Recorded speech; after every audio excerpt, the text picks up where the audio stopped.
আসসালামু আলাইকুম রহমতুল্লাহ। মারিয়া ফুড কর্নারে সবাইকে স্বাগতম। আশা করি আপনারা অনেক ভালো আছেন। আলহামদুলিল্লাহ আমিও অনেক ভালো আছি। আশা করি ভিডিওটি ভালো লাগলে লাইক করতে ভুলবেন না। আপনার একটি লাইক আমার সাফল্যের অনুপ্রেরণা যোগাবে। অবশ্যই কমেন্টে মাশাআল্লাহ লিখে উৎসাহিত করবেন যেন আরও ভিডিও ঘরোয়া মশলায় এভাবে রান্নাগুলো করার জন্য আরও কোন কোন রেসিপি আপনারা পেতে চান অবশ্যই কমেন্টে জানাবেন।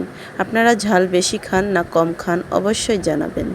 এই যে দেখিয়ে নিব কিভাবে মাগুর মাছের ভুনাটি বানাবো। কয়েক পিস মাগুর মাছ, এই মাছটি ভালোভাবে কেটে ধুয়ে রেডি করে নিয়েছি। এখানে এখন লবণ হলুদ মাখিয়ে সুন্দর করে এগুলো মাখিয়ে নেব। মাছগুলো মাখানোর সময় অনেকে কর্নফ্লাওয়ার দেয়, আবার আপনি একটি ডিমও দিতে পারেন, কারণ ম্যাগো মাছ ভাজার সময় শক্ত হয়ে যায়, এটি ভাঙার কোনো সম্ভাবনা থাকে না।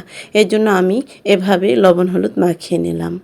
এই যে একটি প্যানে সরিষার তেল দিয়ে সুন্দর করে তেলটি গরম করে নিব। সরিষার তেলটি গরম হয়ে আসা অবধি অপেক্ষা করছি। দেখুন তেলটি গরম হয়ে গিয়েছে। এখন মাছগুলো সুন্দর করে দিয়ে দিব। একে একে মাছগুলো দিয়ে সুন্দর করে ভেজে নেব। আপনারা চাইলে অবশ্যই মাছটিতে ডিম বা কর্নফ্লাওয়ার মাখিয়ে নিতে পারেন। অবশ্যই মাছটি খুব কড়া করে ভাজবেন না, অল্প আঁচে ভাজার চেষ্টা করবেন। মাছটি এভাবে উল্টিয়ে পাল্টিয়ে সুন্দর করে ভেজে নেবেন।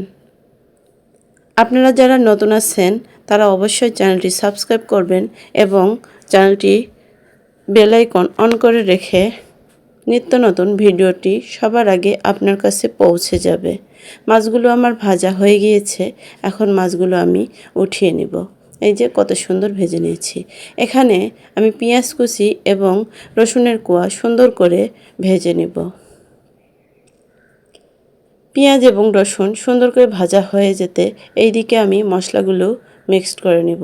এখানে হলুদ, লবণ, গুঁড়ামরিচ এবং আমার সিক্রেট মশলাটি আমি ইউজ করেছি। এই মশলাটি দিলে আদা রসুন বাটা দিতে হয় না।